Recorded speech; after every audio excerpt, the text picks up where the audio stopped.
What is up, Guardians? It is your boy Turk here at SGN Hub, bringing you another Destiny 2 video, and this one is going to be more, I guess you could say, pre-Edge of Fate speculation. And today we're going to be talking about one of my favorite exotic armor pieces that is going to be receiving a rework, honestly similar to the one that we received with Peacekeepers, and that is going to be the Actium War Rig.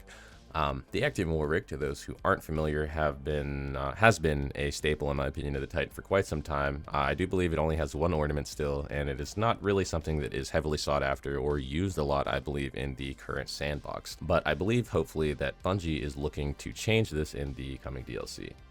Now, the reason that I say this is due to the fact that they are finally changing some of the functionality on it in regards to the way that it affects the auto rifles and the machine guns. Now, previously they updated the Peacekeepers to have a stacking damage bonus. This one will probably differ a bit because currently the Peacekeepers allows a 100% damage bonus, which comes off a maximum of 20 stacks of the buff. And this buff is applied by continuously dealing damage, and that buff stays active during that time frame. I believe there's a period of 1 second or 2 seconds of damage not being dealt. That damage buff then falls off. So obviously weapons with some form of rewind rounds, deconstruct, 4 times the charm, or triple tap are going to be something that play heavily and allow you to have that uptime on that damage buff even more. Now, if we're talking about the Actium War Rig itself, we're obviously now talking about auto rifles, not SMGs. The changes that are made to them are going to be as follows.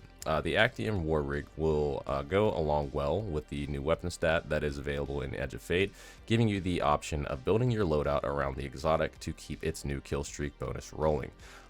Think Worm God Caress for auto rifles and machine guns, and it says Worm God Caress, which is obviously in the article that we have on screen.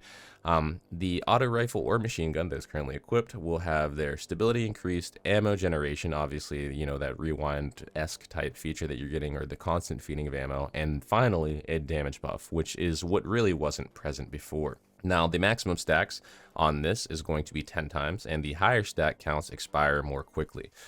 There's no specifics as of right now, if I'm not mistaken, as to what that damage buff may be, but if it is anything like the Peacekeepers, I believe it will be somewhat of a large shift as to what is available for us on Titan. I currently am a big fan of getting the most that I can out of an exotic, so you'll be able to run things like maybe a Breakneck with kinetic tremors and shoot to loot, or Herod C, or there's tons of options in that primary slot. Rufus's Fury, things that'll go along well with it, and then you could run Choir of One in that secondary slot because it is indeed an auto rifle, and then you could rock an LMG in your final spot. Now, if we're delving into some of the mods from the next season as well, we have a lot of very weapon-centric perks that would synergize extremely well with the Actium War Rig. First and foremost, we have in the first slot Overload Rapid Fire, and this is actually going to apply to not only the auto rifles but also SMGs, and it states as follows: that uninterrupted fire from your equipped auto rifles and SMGs grant bullets that stun combatants, which also delay ability energy regeneration and lower combatant damage output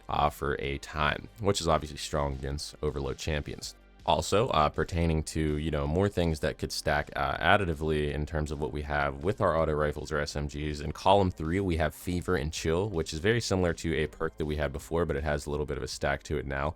And this reads as follows: rapid precision hits with solar weapons grant Radiant, which is very, very good, and rapid precision hits with Stasis grant Frost armor. So more incentive to just hold that mouse one down, or RT, whatever you may be playing on, to continue those buff uptimes and have more utility coming out of your class simply from shooting. Also in column 5, we have dealing sustained weapon damage while radiant or defeating a scorch combatant with a weapon causes the target to release solar projectiles that deal damage and scorch on impact. So something that will even more contribute to, like I said, holding down that mouse one or shooting. And I think Actium War Rig is going to be a very, very hotly contested exotic slot that many people will be wanting to use this season, especially with the damage changes. It's just very user-friendly, easy to pick up, very self-explanatory.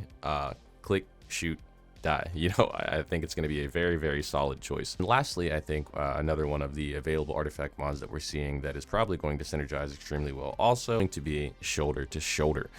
This is in the 4th artifact slot, and it states that dealing sustained precision damage against combatants while near 2 or more allies grants you damage resistance. And that's not even to mention what we already have with the other mod, where doing consistent precision damage with a stasis weapon will give you frost armor. So they're a little bit more synergy to stack more resistance over there, whether it be just from the frost armor alone or being near teammates. So I think we have a lot of utility that is going to be available to us that will synergize very, very, very well with some of the new Actium War Rig changes. I've been a big fan of it, and I have a build that I was using prior. I'm really hoping that the weapon stat will play more into the fantasy that I believe Titans already, embodied whenever the game first came out, or even in D1. My ideal Titan, or at least whenever I perceived a Titan, was always somebody at the front lines, continuously shooting and laying down fire downrange. And I'm hoping with this damage buff, it'll add a little bit more relevancy to, almost a somewhat forgotten exotic that would seem to be only used a lot of times for Thunderlords back in the day. With that being said, I think the Actium War Rig is going to be in a great place next season, depending on what that bonus actually is collectively. Like I said, I know right now with the Peacekeepers, you get basically a 100% damage buff if you're able to keep that uptime on the damage perk. But I'm hoping that we at least see like a 50. I'm not necessarily asking for a 100% damage buff, because I feel like then it would put it in line with Peacekeepers or potentially outshine it, because I think range and being able to have that distance between you and the enemy might benefit a little bit more than having the SMG. But I'm not certain, and I'm looking forward to finding this out myself. If you're looking forward to the Actium War Rig changes or particular exotic changes, feel free to let me know in the comment section. Always excited to talk and have a little bit of discussion about things or potential future things that are going to be coming in the game. But with that being said, it has been your boy Turk here at SGN Hub. Be sure to be on the lookout for any new videos or any more speculative things as to what may or may not be good during the Edge of Fate, or content that is released during the Edge of Fate. So it's been your boy Turk here at SGN Hub. Be on the lookout. Peace.